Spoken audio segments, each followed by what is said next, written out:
Apa alasan paling mendasar orang tidak suka kepada Mas Gibran, Wakil Presiden Republik Indonesia? Kita bahas.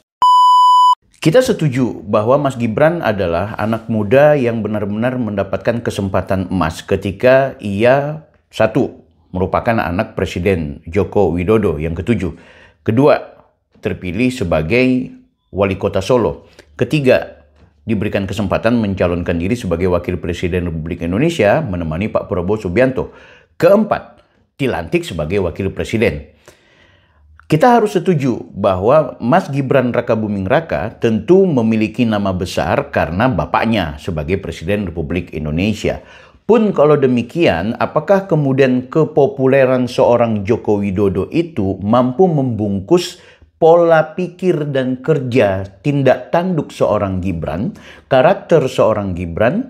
Tunggu dulu. Tentu Gibran punya pesonanya sendiri. Gibran dengan cara berpikirnya, cara bicaranya, cara bertindaknya, bahkan caranya dalam mengayomi dan melayani orang, itu juga memiliki banyak variasi penilaian.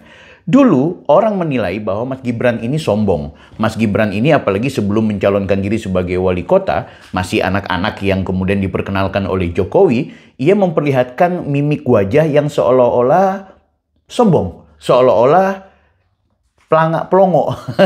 Tapi pada faktanya ketika kemudian ia menjadi wali kota Solo, ia menunjukkan sikap etos kerja, kepemimpinan sejati anak muda yang akhirnya membuat Solo mendapatkan banyak prestasi. Solo dari kota yang intoleran, kota yang nilai toleransinya sangat kurang, itu kemudian meningkat. Solo yang tadinya menjadi kota yang tidak maksimal secara pariwisata, justru terjadi pertumbuhan secara ekonomi ketika dipimpin oleh Mas Gibran. Oke, katakanlah karena memang Pak Joko Widodo sebagai presiden waktu itu memberikan banyak dukungan, banyak support kepada Solo. Sebutlah demikian, walaupun itu juga harus dibuktikan dengan data. Mengingat Pak Jokowi selalu membanyakan daerah manapun, apalagi daerah-daerah yang tertinggal. Sehingga itu Pak Jokowi bukan merupakan presiden yang kemudian membatasi kepada daerah-daerah yang ingin membangun. Nah, hebatnya Gibran, meski ia adalah anaknya Pak Joko Widodo, ia mampu menjalankan amanat sebagai seorang wali kota. Friend, coba kita pelajari baik-baik. Kalaupun akhirnya orang menilai Gibran tidak tahu bicara, Gibran pelangak pelongo, Gibran anak ingusan, Gibran ini adalah keponakan dari Ketua Mahkamah Konstitusi yang kemudian menggolkan Gibran untuk mencalonkan diri sebagai wakil presiden, tapi pada faktanya sosok Gibran mampu tampil ke ruang publik dengan pesona, dengan power, dengan sesuatu yang memiliki magnet layaknya sang ayah, yaitu Joko Widodo. Kita perhatikan, ini semua ketika pasca ia menjadi wali kota Solo dan kemudian mencalonkan diri sebagai wakil presiden menemani Prabowo, ketika Gibran menunjukkan pola pikirnya, cara bicaranya, gestur tubuhnya dalam debat menghadapi wakil presiden pasangan yang lain yang kebetulan mencalonkan seperti Muhaimin Iskandar dan juga Pak Mahfud MD, Gibran yang cenderung masih muda, yang dinilai buruk, yang akan ditertawakan, bahkan dinilai banyak pengamat akan memiliki banyak kata-kata atau kalimat atau pemikiran yang blunder. Justru dia menampilkan pesona yang luar biasa. Ia mampu mematahkan argumentasi dan mengalahkan debat dari dua calon lainnya yang dianggap senior, bahkan orang-orang hebat. Sekelas Mahfud MD, siapa yang tidak kenal. Sekelas Muhaimin Iskandar, siapa yang tidak tahu. Tapi sosok Gibran mampu membuat dua pasangan calon wakil presiden yang lain tersebut justru mengalami kesulitan ketika Gibran memberikan pertanyaan atau pernyataan-pernyataan tertentu. Lepas dari situ, ketika kemudian Gibran diberikan kesempatan menjadi wakil presiden secara resmi, ia dilantik, ia langsung melakukan kerja-kerja yang memang mirip seperti Joko Widodo.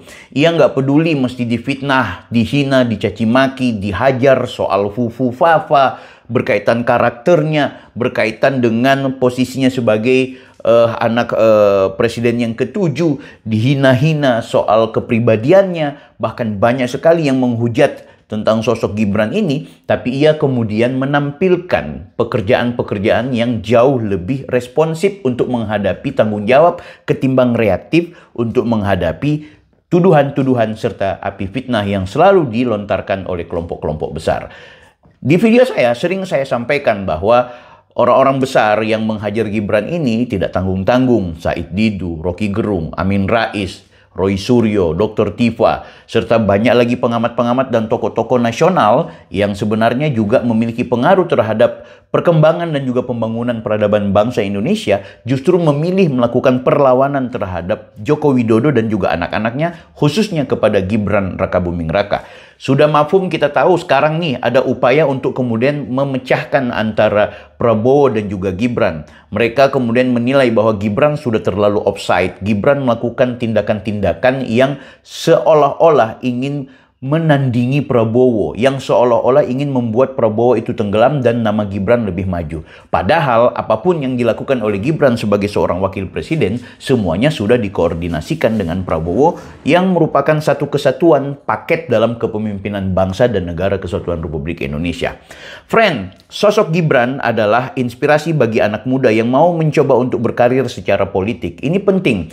Oke, ada orang yang menilai, tapi dia kemudian menjadi bagian dari anak haram konstitusi. Aku sudah sejak awal menilai bahwa istilah anak haram konstitusi itu tidak tepat dialamatkan kepada Gibran. Mengingat Gibran terpilih dan juga diberikan kesempatan menjadi wakil presiden setelah nomenklatur dan mekanisme syarat menjadi calon wakil presiden itu terpenuhi. Adapun terjadi perubahan undang-undang, perubahan aturan, perubahan nomenklatur yang kemudian disepakati oleh Mahkamah Konstitusi berdasarkan permohonan judicial review dari pihak-pihak tertentu, itu adalah bagian dari proses politik dan demokrasi yang harus diberikan ruang, kan gitu. Meski kemudian ada yang mensinyalir ya karena kebetulan pamannya adalah ketua, pamannya yang kemudian akan menggolkan seorang Gibran, meloloskan persyaratan supaya Gibran menjadi wakil presiden, itu juga menurut saya yang perlu dipertimbangkan adalah lihat baik-baik bahwa Anwar Usman sebagai ketua Mahkamah Konstitusi di situ kan tidak sendiri, bahwa keputusan MK itu selalu dibicarakan secara kolektif kolegial. Sehingga itu kalau kemudian tetap menang Anwar Usman dan juga hakim lainnya, maka itulah proses demokrasi. Beda kalau seandainya syarat untuk menjadi wakil presiden harus umur 40 tahun, kemudian tidak ada perubahan secara undang-undang, tidak ada perubahan melalui Mahkamah Konstitusi secara konstitusional, maka itulah yang kita anggap bahwa Gibran merupakan anak haram konstitusi. Friend, coba sering-seringlah kalian menonton pikiran-pikiran bukan yang pro saja kepada Gibran, tapi juga yang memberikan kritik kepada Gibran. Saya lebih tertarik dengan channel-channel YouTube yang mencoba memberikan kritik kepada Gibran dalam konteks kebijakannya, tapi tidak menyerang secara personal, tidak juga menyerang terhadap sesuatu yang menurut kita perlu kemudian mendapat pemikiran dan juga penjelasan secara komprehensif. Coba perhatikan, jika saja seorang Gibran orangnya adalah reaktif, orangnya yang memiliki nilai sentimen, ada emosional, setiap tuduhan dan juga hantaman yang dilakukan oleh pihak-pihak tertentu, bisa saja kemudian dia laporkan balik. Bisa saja Gibran kemudian melakukan perlawanan. Tapi Gibran lebih memilih menjadi pribadi yang responsif. Dan responsif ini tidak berkaitan dengan orang-orang yang melakukan tuduhan dan penghinaan kepada beliau. Tapi ia lebih merespon terhadap apa yang menjadi tanggung jawab ia sebagai wakil presiden. Misalnya ketika dia mengetahui ada peristiwa bencana alam, ada kegiatan atau ada aktivitas yang berkaitan dengan tugasnya sebagai seorang wakil presiden untuk melakukan pengawasan, maka dia lebih cenderung untuk melakukan itu ketimbang mereaksi hal-hal yang negatif yang menyerang kepada beliau secara pribadi. Karena memang aku melihat juga seorang Gibran lebih melihat bahwa baik yang memberikan dukungan dan juga yang memberikan kebencian atau menabur kebencian kepada Gibran, tetap ia pahami sebagai rakyatnya dan ia sebagai lambang, ya, sebagai lambang dalam tanda kutip tentunya, sebagai simbol, sebagai kepemimpinan yang kemudian harus mengakomodir semua kalangan, maka dia lebih memilih untuk fokus pada kerja-kerja sebagai wakil presiden. Friend, saya pikir coba kita rame-rame mempelajari sosok Gibran, mempelajari tentang pola pikirnya, mempelajari tentang kepribadiannya. Sebab dalam banyak penampilan, dalam banyak sambutan-sambutan, dan dalam banyak eksistensinya, baik di media sosial dan juga di ruang publik, ia selalu menunjukkan performa sebagai orang yang lebih cenderung mengayomi orang lain, memberikan support kepada pihak lain, memberikan satu ketegasan dan warna dalam menjalankan tugas sebagai seorang wakil presiden yang tentunya mengarah kepada positif untuk menuju masa depan yang lebih baik. Jangan lupa like, comment, and subscribe terhadap channel ini. Kalau ada kata-kata atau ada hal-hal yang menurut Anda perlu Anda kritik, kita diskusi lewat komentar. Saya Bang Bill, Offside.